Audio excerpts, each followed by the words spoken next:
Imagine you are a 16th century samurai, galloping through the dense fog of the Sengoku period.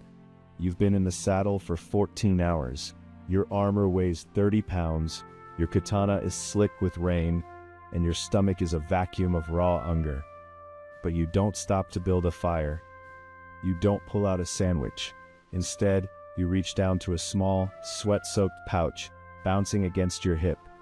Inside is a handful of dried, fermented rice that has been cooking against your own body heat and the warmth of your horse for the last 50 miles. This wasn't just a snack. It was a bioengineered survival tool. We often think of the samurai as masters of the blade, but their true secret to winning wars wasn't just their steel, it was their stomach. Today we're looking at 20 shocking battle rations that allowed the most elite warriors in history to fight for weeks on end without a single hot meal. From the pills that could keep a man awake for 3 days, to the literal ropes made of food that they wore as clothing. These are the rations that built an empire. And trust me, by the time we get to the pine bark bread, you'll realize that being a samurai was just as much about surviving your own diet as it was about surviving the enemy.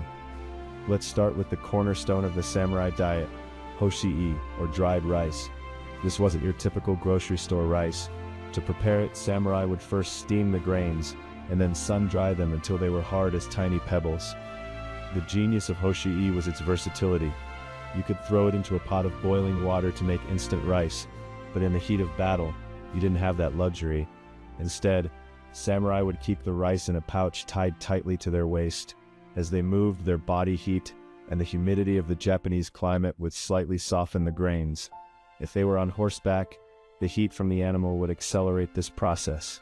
It was essentially hip brewing. By the time they needed to eat, the rice had fermented just enough to be digestible and packed with a quick hit of glucose. It tasted like sweat and leather, but it kept them moving. But what if you needed something more potent? Enter the Hyorogen, also known as provision pills. These were the original energy bars, but far more hardcore. Every ninja and samurai clan had their own secret recipe, but the base usually consisted of non-glutinous rice, lotus seeds, cinnamon, ginseng, and wild yams, all ground into a fine powder and bound together with honey or sake. These weren't just for hunger, they were pharmacological. The ginseng provided a stimulant effect, while the sugar from the honey gave an immediate energy spike. Some records claim that just 3 of these marble-sized balls could sustain a warrior's energy for an entire day of combat. They were the ultimate open loop of the samurai world, a secret technology that outsiders desperately tried to replicate, but rarely perfected. Now you might be wondering, how did they handle the crushing thirst of a summer campaign? They didn't just carry water, they carried umeboshi. These are pickled plums, and they were the samurai's secret weapon against fatigue. Umeboshi are incredibly sour and salty. In the middle of a forced march, a samurai would suck on one of these plums. The intense acidity would trigger a massive flow of saliva, curing dry mouth instantly. But more importantly, the citric acid helped break down lactic acid in the muscles, preventing cramps and exhaustion. They were so essential that during the Sengoku period, lords actually ordered mass plantings of plum trees to ensure their armies never ran out of this tactical fruit. If you think that's strange, wait until we talk about the miso rope.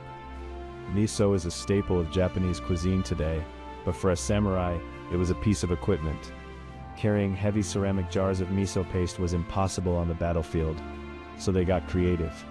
They would take long pieces of vegetable fiber or straw ropes and soak them in a concentrated miso broth until the ropes were completely saturated. Then they would dry the ropes in the sun.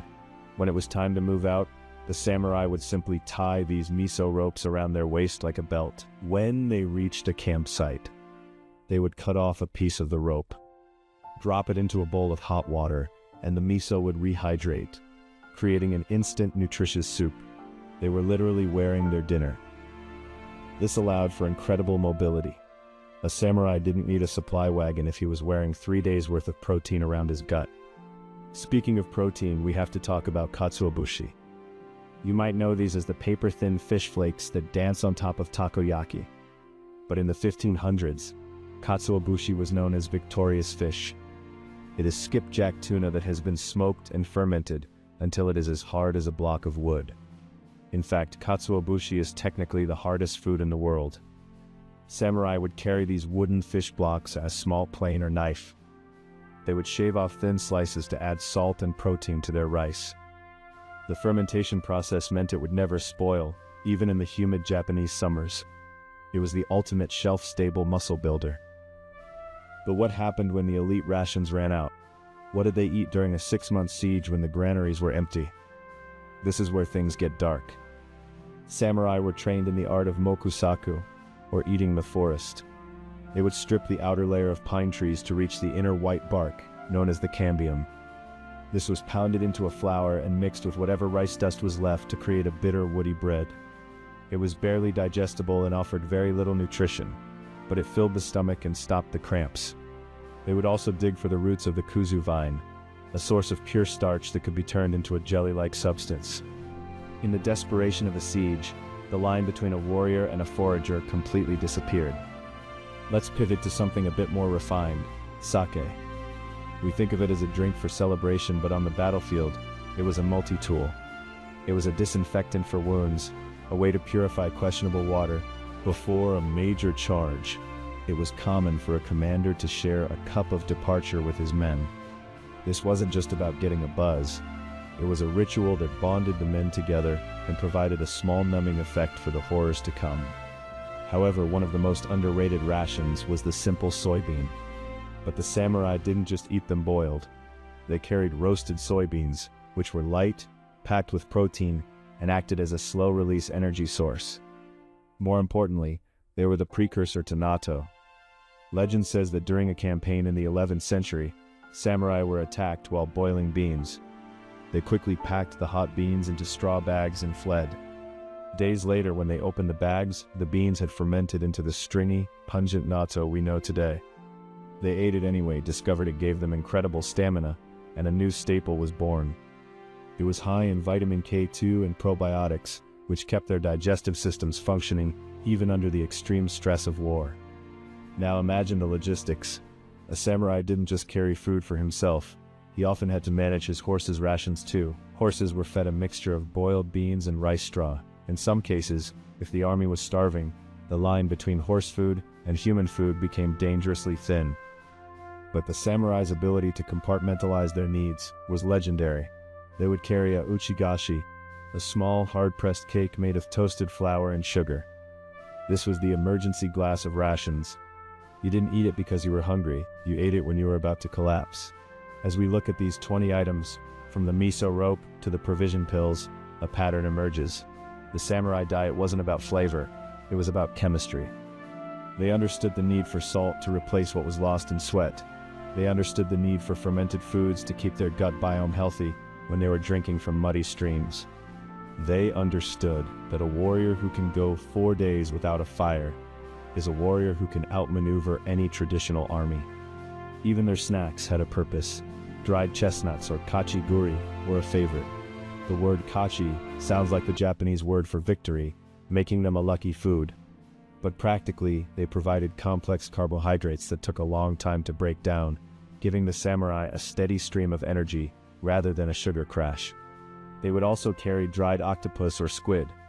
These were incredibly chewy, and the act of chewing for long periods helped keep the soldiers' minds focused and alert during long night watches.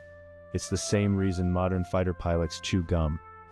But the most surprising ration might be the salted ginger. Ginger wasn't just a spice, it was a medicine. It helped with the nausea of motion sickness on boats and acted as an anti-inflammatory for joints that were aching from miles of marching. Combined with salt, it helped maintain electrolyte balance.